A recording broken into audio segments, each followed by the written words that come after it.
de la simple éthique concrète. La passivité est responsable lorsqu'elle laisse perdurer la violence.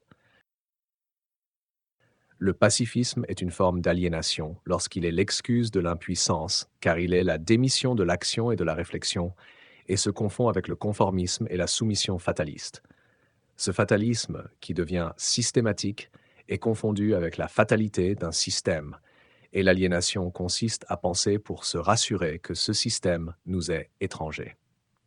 Mais je suis aussi ce système, et ma passivité n'est pas une neutralité, mais une activité de soumission et d'acceptation de ce qui me déplaît en moi-même, et que j'ai peur d'affronter et de changer.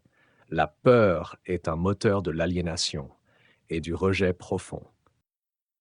La désignation de l'autre comme ennemi est la technique de toute forme de fascisme, que ce soit celle de la haine de l'autre pour son identité, que celle de la haine de l'autre pour ses idées. Ainsi, l'antifascisme extrême est aussi faire de l'autre son ennemi, le haïr et le combattre. Ce n'est pas la tolérance et la réconciliation, ce n'est pas le chemin vers la paix retrouvée. Nous ne sommes pas obligés d'être d'accord pour nous tolérer et nous respecter. La tolérance signifie précisément le fait d'accepter l'autre malgré nos désaccords. Ceux qui cherchent à imposer leurs idées de la tolérance sont intolérants et parfois aussi violents que ceux qu'ils prétendent combattre. Mais il y a pire que le fascisme, c'est la technique d'anonymiser l'ennemi dans les gens qui forment le système, comme la faute de tous les autres.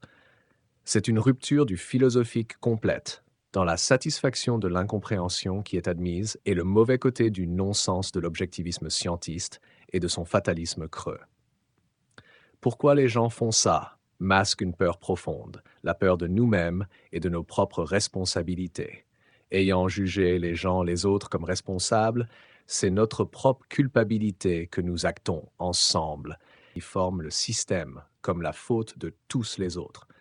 Et c'est alors notre propre responsabilité de l'agir, de l'action que nous rejetons séparément, dans cette explication de cette fatalité du système, justifiant notre propre inaction et nourrissant notre propre apathie. Je suis dans un système. Sans mon action, le système est différent. Avec mon action, le système est différent. Avant d'accuser les autres, les gens, le système, c'est moi-même que je dois juger. Avant de changer le monde, c'est moi-même que je dois améliorer. Si tu es plus intelligent et plus juste qu'une personne corrompue, ce n'est pas de sa faute s'il agit mal, mais c'est de ta faute si tu ne prends pas sa place ou si tu ne lui montres pas intelligemment comment agir plus justement. Les philosophies et les religions ont établi qu'il y avait des règles morales à respecter. Si tu ne crois en aucune morale, alors ne te plains pas qu'il y ait dans le monde des choses qui ne soient pas bien faites. Si tu crois en une morale, commence par devenir toi-même, une personne de bien. Si tu es déjà une personne de bien, alors je n'ai rien à t'apprendre. Tu agis déjà selon tes propres vertus. Mohandas Karamchand Gandhi, 1869-1948. Avocat, dirigeant politique et théoricien de la désobéissance civile de masse et non violente, a dit ceci. Je m'oppose à la violence parce que lorsqu'elle semble engendrer le bien qui en résulte n'est que transitoire, tandis que le mal produit est permanent. Mais comme tant de grands penseurs, il sait et prévient qu'il n'y a pas d'idée parfaite ici-bas. Ainsi dit-il aussi, mieux vaut être violent quand la violence emplit notre cœur que de revêtir le manteau de la non-violence pour dissimuler notre impuissance. Fin de citation. Ce que je comprends ici, c'est que la non-violence doit être préférable à toute forme de violence, à condition que cette non-violence soit elle-même active, c'est-à-dire qu'elle porte à conséquence. Par exemple, une manifestation non violente n'a de sens que si elle ne s'arrête qu'après avoir porté à conséquence. Sinon, cela ne sert à rien d'autre que de devenir le symbole de l'impuissance qui nourrit notre apathie et fait grandir notre haine.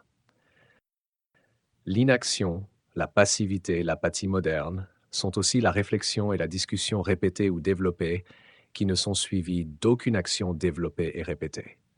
La rupture du philosophique dans l'apathie moderne fait du philosophique l'acte abstrait de penser, alors que la philosophie est à la base la réflexion pour agir concrètement. C'est aussi le mauvais côté du non-sens du théorisme scientiste et de son insuffisance profonde. La rupture du philosophique réside aussi dans ces mauvais côtés de la supériorité scientiste, qui, dans l'erreur humaine, fait que tout le monde a raison et que chacun est supérieur aux autres. Et qu'alors il n'y a plus de discussion parce qu'il n'y a plus d'apprentissage d'autrui. Et qu'il n'y a plus d'apprentissage d'autrui parce qu'il n'y a plus de discussion, c'est dire qu'il n'y a plus d'amitié qui nous lie philosophiquement dans une société, car la science a formé une théorie qui établit qu'il n'y a pas d'autre sens à la vie que la survie et que nous sommes tous les concurrents des autres. C'est-à-dire, il n'y a ni beauté, ni justice que l'on pourrait partager. Il n'y a que la vérité des sciences comme religion absolue dépourvue de limites et de morale, en finalité. L'élévation humaine ne serait que le progrès de la science, et c'est bien un dogme religieux qui réunit la totalité philosophique autour de la sacralisation de la connaissance au centre au-dessus de tout, un absolu.